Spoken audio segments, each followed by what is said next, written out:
92%, 92% লোক ভোট দিয়ে।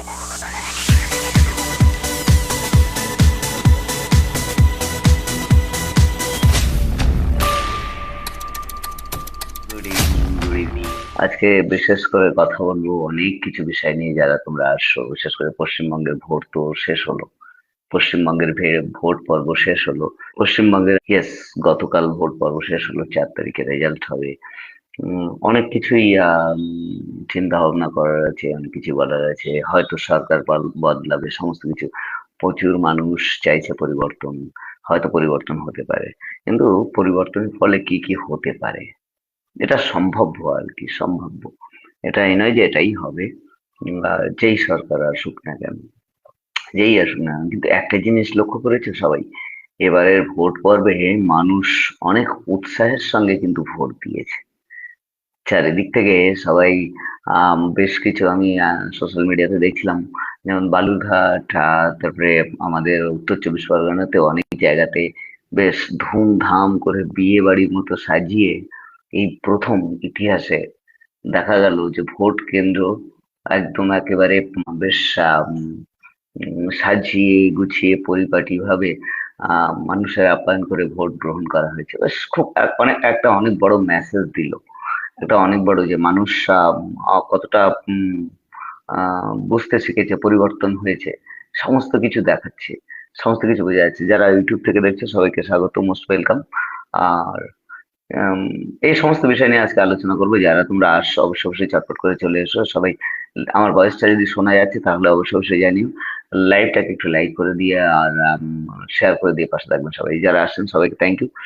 আজকের কথা বলবো বিশেষ করে পশ্চিমবঙ্গের ভোট পর্ব শেষ হলো। আর এর ফলে অনেক মানুষ অনেক কিছু প্রচুর মানুষ সবাই চাইছে যে পরিবর্তন আসুক, পরিবর্তন হোক, পরিবর্তন হবে। আহ এটা তো গেল ফিউচার, যেটা হচ্ছে তোমার আগামী 4 তারিখের পরে জানা যাবে, বা 4 তারিখে জানা যাবে সমীকরণ কি বলছে, মানুষ কি চাইছে, কে পেলো কে গেল। সেটা তো বড় কথা নয়, কিন্তু বড় কথা হচ্ছে যে মানুষ বিশেষ করে প্রচুর মানুষের মধ্যে অনেক উল্লাস, উৎসাহ। হ্যাঁ, কিছু কিছু জায়গায় কিছু অপ্রীতিকর ঘটনা অবশ্যই ঘটেছে, সেটা আমরাও দেখেছি বা দেখছি, শুনছি, জানছি।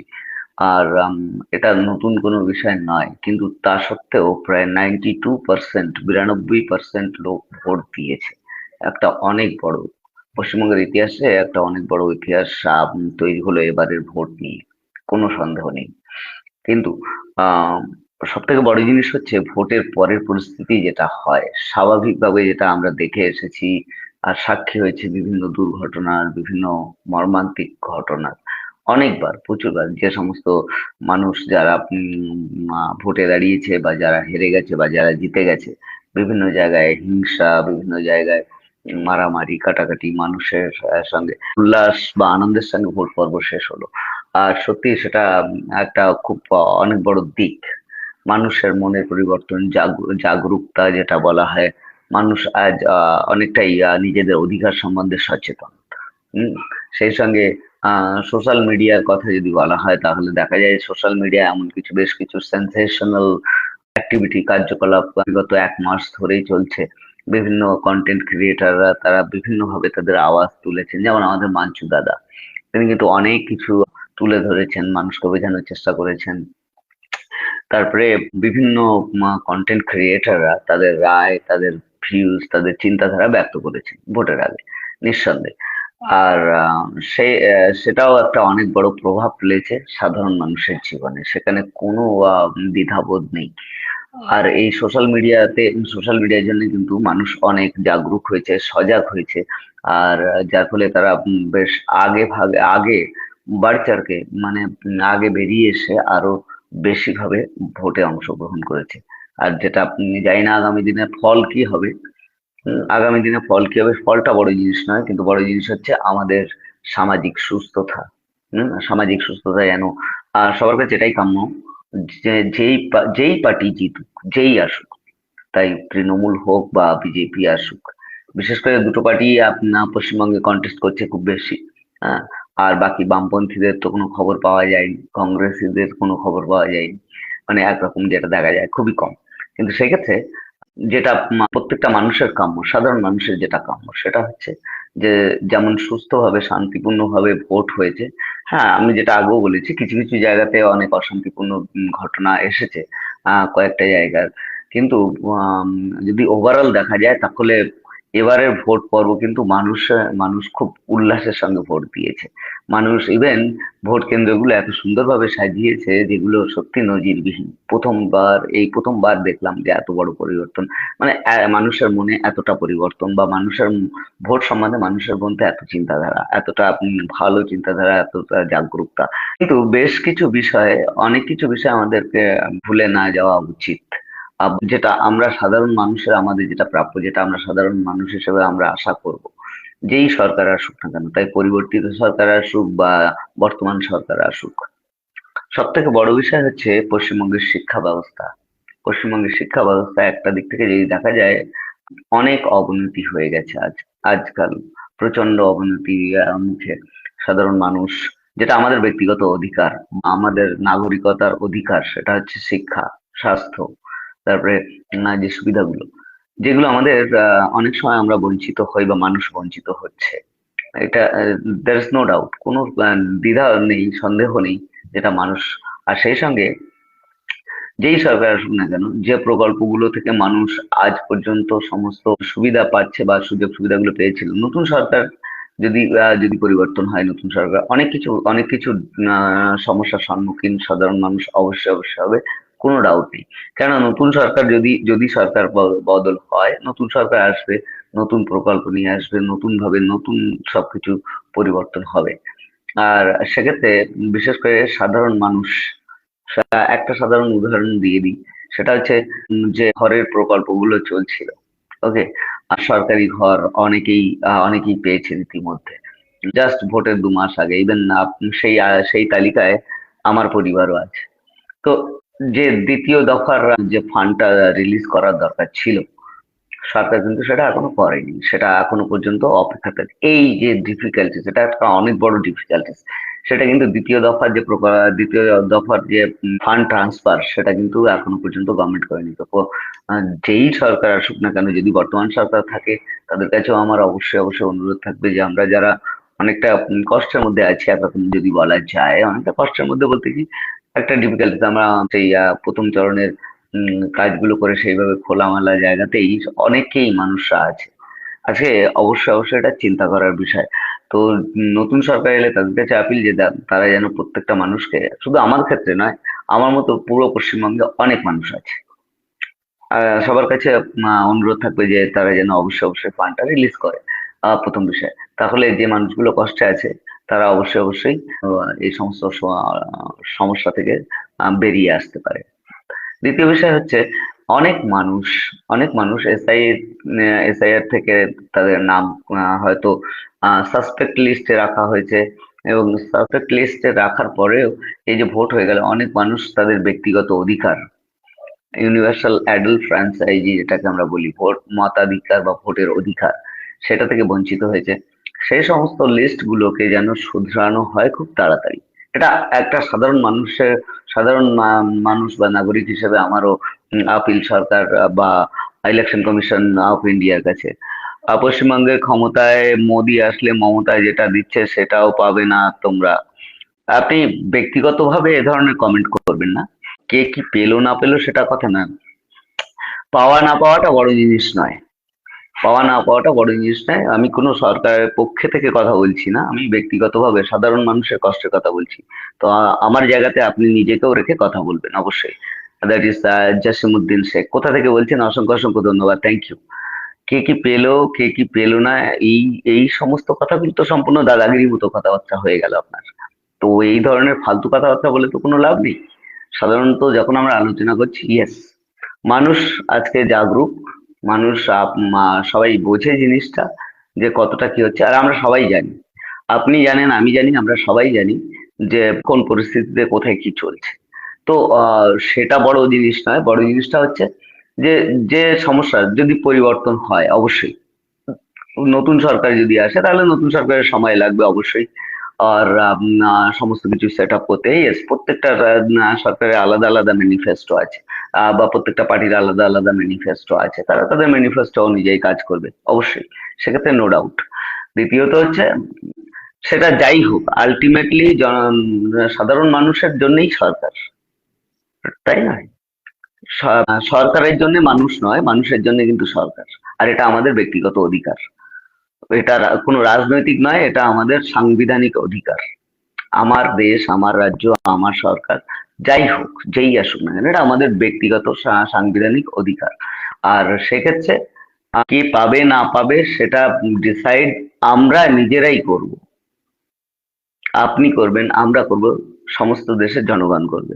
কেননা আমরা তাদের, যেই আসুক না, যেই প্রতিনিধি আসুক, তারা কিন্তু জনপ্রতিনিধি, তাই না?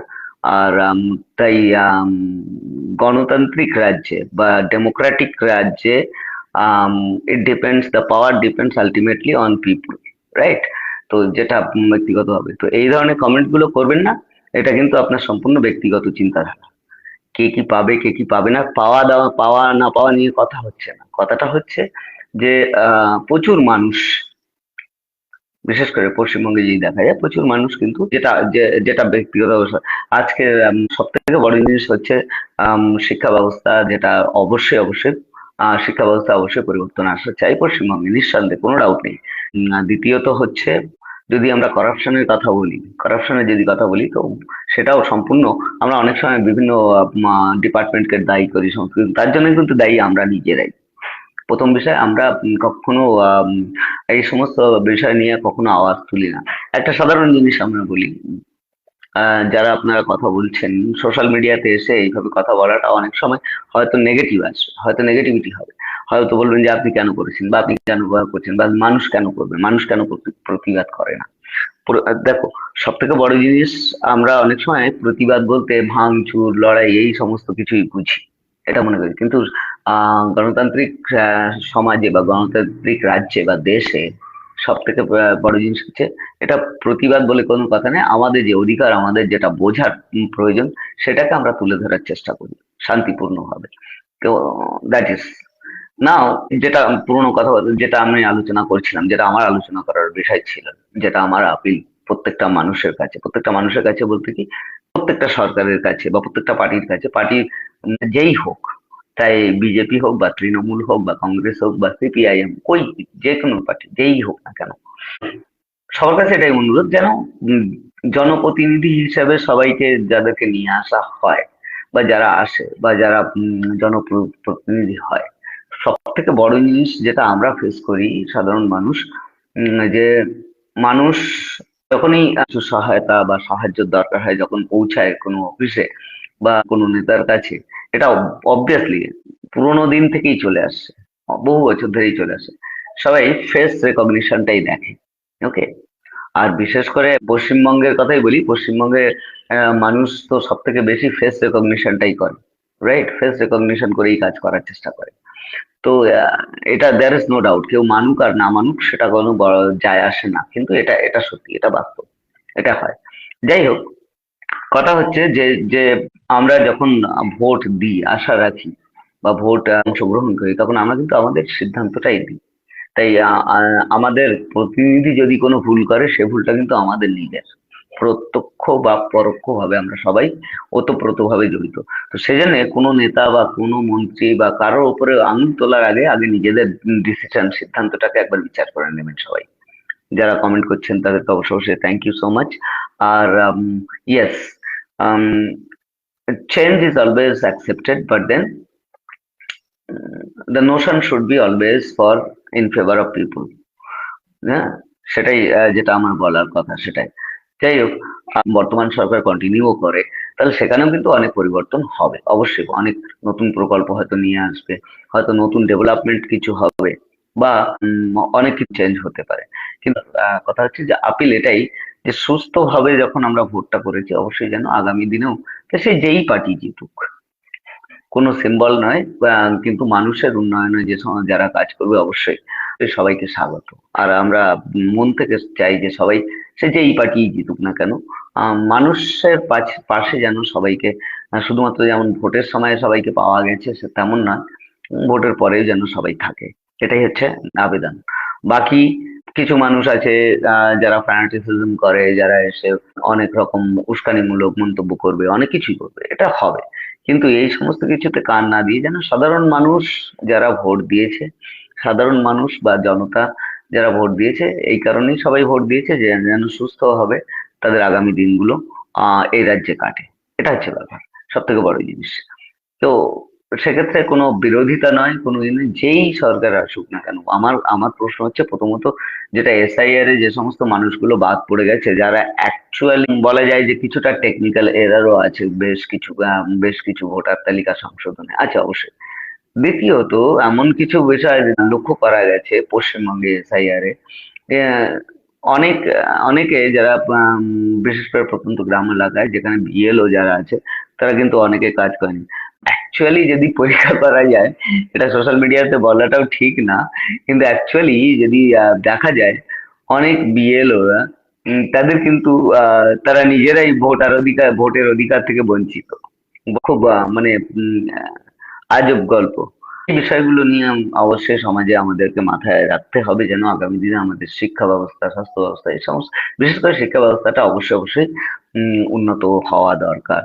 আজকে একটা জিনিস, সত্যি কথা বলতে কি, মাঝে সাঝে যখন আমি আমার পুরোনো স্কুলগুলোতে ভিজিট করি, আমি প্রত্যন্ত গ্রামের মানুষ, আর আমার প্রাইমারি স্কুল, আমার মিডল স্কুলগুলোর সঙ্গে অনেকটা ওতপ্রোতভাবে জড়িয়ে আছে আমাদের ফিলিংসটা, আমাদের যে অনুভূতিটা।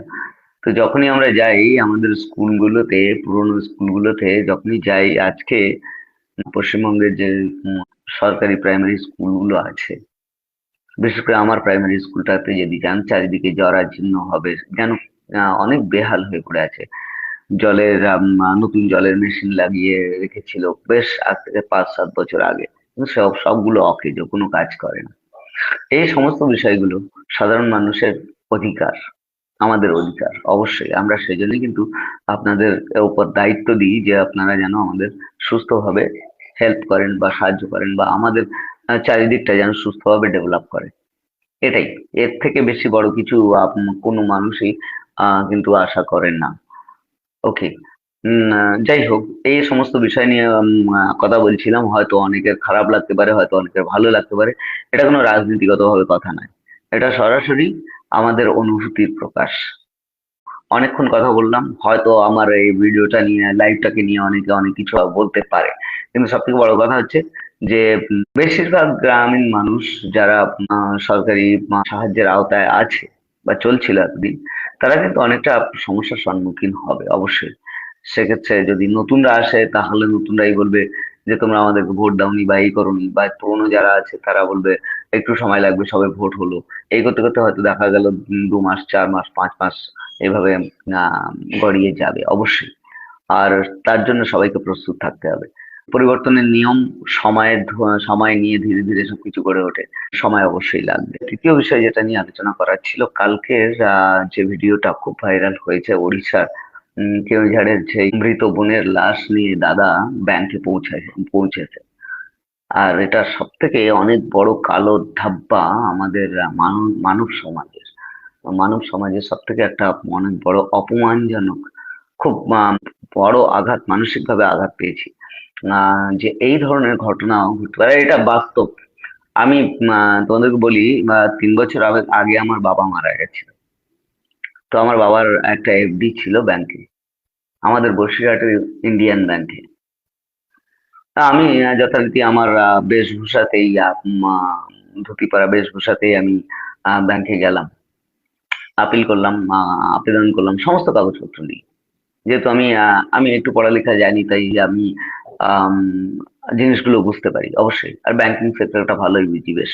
তো সেটা আমি আপিল করলাম, ওরা বললো আপনি 4 দিন পরে আসুন। 4 দিন পরে যখন গেলাম, কেউ কোনো কাগজপত্রেই হাত দেয়নি। এর কাছে যাও, ওর কাছে যাও, আর এটা একদম বাস্তব। এটা একদম বাস্তব, এটা চলছে। ব্যাংকিং সেক্টর সব থেকে জঘন্যতম পরিস্থিতিতে দাঁড়িয়ে আছে, বিশেষ করে পশ্চিমবঙ্গের ব্যাংকগুলোতে। হ্যাঁ, আর আমি এটা ইন্ডিয়ান ব্যাংক, এরা তো মনে করে যে যেন সমস্ত যারা কাস্টমার, তারা যেন এদের কেনা গোলাম, এরকম একটা ব্যাপার। এদের ব্যবহারটা এরকম। হুম, ইন্ডিয়ান ব্যাংকে আপনি যাবেন। তো সেদিন মানে সেদিন আমি খুব কষ্ট পেয়েছিলাম। একজন বৃদ্ধ, আম, একজন বৃদ্ধা অ্যাকচুয়ালি, চোখে খুব বেশি দেখতে পায় না। তো সে টাকা তুলতে এসেছে। সে টাকা তুলতে এসেছে আর আমি সেখানে প্রায় 4 ঘন্টা বসেছিলাম। 4 ঘন্টা বসেছিলাম শুধুমাত্র আমার এই ডিডিটাকে বানিয়ে নেওয়ার জন্য, ড্রাফটাকে, যেটা আমার অধিকার। 2 মিনিটের কাজ, 2 থেকে 3 মিনিটের কাজ, তার থেকে বেশি নয়। তো বসে বসে দেখছি সেই বৃদ্ধ মানুষটা প্রথমে তার লেখাপড়া জানে না। সে কারো কাছ থেকে কাগজ উইথড্রল স্লিপ লিখে নিয়ে এসেছে। তো উইথড্রল স্লিপ নিয়ে লিখে নিয়ে এসেছে। তো সেখানে একটু হয়তো কোথাও ভুল হয়েছিল। তো সেই কর্মচারীটা তার সঙ্গে যেন কুকুরের মতো ব্যবহার করছে দেখলাম সেখানে। তারপরে বললো আজকে আর আপনার টাকা দেওয়া হবে না, আপনি অন্য দিন আসুন। সেই মানুষটা প্রায় 15 কিলোমিটার দূর থেকে গাড়ি ভাড়া করে এসেছে ব্যাংকে। প্রত্যন্ত গ্রামের মানুষ, বৃদ্ধ, বয়স প্রায় 65-র ওপরে হবে, ভালো চোখে দেখতেও পান না। আর সামনে একজন মানুষ, মানে কি বলবো, একদম সম্পূর্ণ কমিউনালিজম আর সম্পূর্ণ স্টিরিওটাইপ চিন্তাধারা নিয়ে কন্টিনিউয়াসলি সেই মহিলাটাকে সে বারবার বলছে যে বাবা আমাকে পয়সাটা দিয়ে দিন, আমাকে দিয়ে দিন, আমি বারবার আসতে পারবো না, এত দূর থেকে আসি। প্রায় 2.5 ঘন্টা ধরে অবশেষে তাকে ফিরেও যেতে হলো, দিলই না। দুর্ভাগ্যের বিষয় হলো আমি কোনো প্রতিবাদও করতে পারিনি সেদিন। আর এটা বাস্তব, আজকে যেটা উড়িষ্যাতে ঘটেছে, এটা কিন্তু আমাদের পশ্চিমবঙ্গে একদম বাস্তব। এমন কয়েকবার ব্যাংকিং সেক্টরে গিয়ে সম্মুখীন হয়েছে, ব্যাংকে যারা কর্মচারী তারা যেন নিজেদেরকে কি মনে করে বোঝাই যায় না। হ্যাঁ। তো লাইভে এসে আজকের এই সমস্ত বিষয় নিয়ে আলোচনা করছি। আর বিশেষ করে আর যেটা বাস্তব, আর এই বাস্তবটা তুলে ধরতে গেলে কিন্তু অনেকেই কিন্তু আম, বলবে যে এই আর অনেক সময় আপনি টার্গেটেড হয়ে যাবেন, এটাও নিঃসন্দেহে। কিন্তু আজকে যদি আপনি চিন্তা করেন, ব্যাংকিং সেক্টর সব জায়গাতেই তাদের সব দালালি খুলে রেখেছে। মানে মেন ব্রাঞ্চ আছে শহরে, আর সেখান থেকে আম, সাহায্যের নামে ছোট ছোট ছোট ছোট সিএসসি পয়েন্ট খুলে রেখেছে ব্যাংকের। আপনি ব্যাংকে যাবেন, আপনার ফর্ম ফিল আপটা নিচে গিয়ে করে আসতে হবে অন্য দোকান থেকে। এটা সম্পূর্ণ একটা ব্যবসা তৈরি করে রেখেছে। পোস্ট অফিস সব থেকে জঘন্যতম জায়গা হচ্ছে পোস্ট অফিস হয়ে গেছে এখন। পোস্ট অফিসে আপনি যাবেন, আপনার আপনার যেটা পাসবুক, আপনি যদি কোনো বই করেন তো আপনার পাসবুক 1.5 মাস পরে আসবে। তারপরে নির্দিষ্ট একটা দিন, বৃহস্পতিবার বা শুক্রবার বা মঙ্গলবার, উম, আজকে হবে না, মানে ওরা হবে না বলে দিলে ওটা ওদের ব্যক্তিগত অধিকার, আজকে আমি আপনার কাজ করব না, বাস। এটাই হচ্ছে বর্তমান পরিস্থিতি। তো এই সমস্ত বিষয়গুলোতে পরিবর্তন অবশ্যই আনা দরকার। শুধুমাত্র সরকারের পরিবর্তন না, এটা মানুষের, জনগণের অধিকার। আর যখন আমরা ব্যাংকে যাই, এটা আমাদের ব্যক্তিগত অধিকার, সাংবিধানিক অধিকার, যে ব্যাংকিং সেক্টর যেন অবশ্যই অবশ্যই সঠিকভাবে ব্যবহার করে মানুষের সঙ্গে। Reserve bank of India rule অনুযায়ী, নিয়ম অনুযায়ী অবশ্যই কোনো কাস্টমারকে আপনি ছোট করতে পারেন না, কোনো ব্যাংকই করতে পারে না। আজকে যেটা হলো উড়িষ্যাতে, যে একটা ডেড বডি 3 মাস পরে তাকে তুলে নিয়ে এসে ব্যাংকে প্রমাণ দিতে হচ্ছে, অবশ্যই হাউ শেমফুল ইট ইজ। খুব খুব কষ্টদায়ক। যাই হোক, অনেক কিছু বিষয় নিয়ে আলোচনা করলাম। হয়তো লাইভটাকে লাইভ করে দেবো, হয়তো অনেকে বলবে যে এটা তুমি বিরোধিতা করছো বা এই করছো। বিরোধিতা নয়, এটা বাস্তব সত্যি। এটা বাস্তব সত্যি, যেটা চলছে আমাদের চারিদিকে। মানে একটা জিনিস, সব থেকে বড় জিনিস যেটা পরিবর্তন করা দরকার মানুষের মনে, যারা শিক্ষিত, যারা ব্যাংকে বা যারা হাসপাতালে যারা কাজ করছে, তারা, তাদের অ্যাকচুয়ালি কাজটা হচ্ছে সার্ভিস করা, মানুষকে সেবা দেওয়া, যেটা সোজা কথা সাধু ভাষা বলা হয় সেবা করা। তো এরা তো সেবা করে না, এরা মানুষকে চড়িয়ে বেড়ায়। মানুষকে চড়ায়, যেমন মাঠে ঘাটে গরু ছাগল নিয়ে চড়ানো হয় না, এরকম। এরা যেন দেখে যে কাস্টমাররা এলে কাস্টমারদের সমস্ত কিছু। আচ্ছা, যদি কেউ কোনো কিছু ভুল করে, যদি কোনো একটা কিছুতে ভুল করে, তো ব্যাংকে যারা আছে সেই কর্মচারীদের কাজগুলো কি, যে যাও গিয়ে শুধরে আসো, নাকি তাদেরকে বলে বুঝিয়ে দেওয়া উচিত কি ভাই তোমার এটা ভুল হয়েছে, এইটা ঠিক করো, বা আসো আমি ঠিক করে দিচ্ছি, 2 মিনিটের কাজ। সেটা হচ্ছে সার্ভিস, অর্ডার জমানো নয়। কারণ তাদের ব্যক্তিগত সম্পত্তি তারা তোমাদের কাছে রেখেছে। আর যেদিন মানুষ যেদিন এটাই করবে, এক্ষেত্রে অনেক প্রাইভেট ব্যাংক আছে যারা কিন্তু খুব হেল্পফুল হয়। হ্যাঁ, বিশেষ করে আর সেজন্যই আজকে ভারতবর্ষে কিন্তু প্রাইভেট ব্যাংকিং সেক্টর গুলো খুব দ্রুত অনেক আগে বেড়েছে, অনেক আগে আগে এগিয়ে গেছে। হ্যাঁ, কিন্তু সেক্ষেত্রেও সব থেকে বড় জিনিস হচ্ছে মানুষ যা অনেকে বোঝে না এটা, হ্যাঁ, যে ব্যাংকিং সেক্টরে কি হবে না হবে সেটা নিয়েও কিন্তু আম, খুব কষ্টদায়ক, খুব দুঃখজনক ঘটনা বারবার সাধারণ মানুষ যারা জানে না, বোঝে না। আপনি দেখবেন দুজন মানুষ গেছে, হ্যাঁ, একজন বেশ সুট বুট কোট পরে গেছে আর একজন বেশ নর্মাল মানুষ, তাকে কিন্তু কেউ দাম দেয় না, দেয়ই না, 100% দাম দেয় না।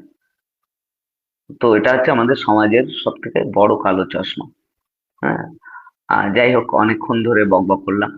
লাইভে আমি আশা করেছিলাম অনেকে আসবে, হয়তো কেউ আসেনি। তো সেক্ষেত্রে আমি লাইভটাকে হয়তো ডিসকানেক্ট করে দেবো আজকে। থ্যাংক ইউ সো মাচ, সবাইকে অসংখ্য অসংখ্য ধন্যবাদ। আর যারা পরে দেখবেন ভিডিওটা অবশ্যই অবশ্যই রিয়াক্ট করবেন, কমেন্ট করবেন।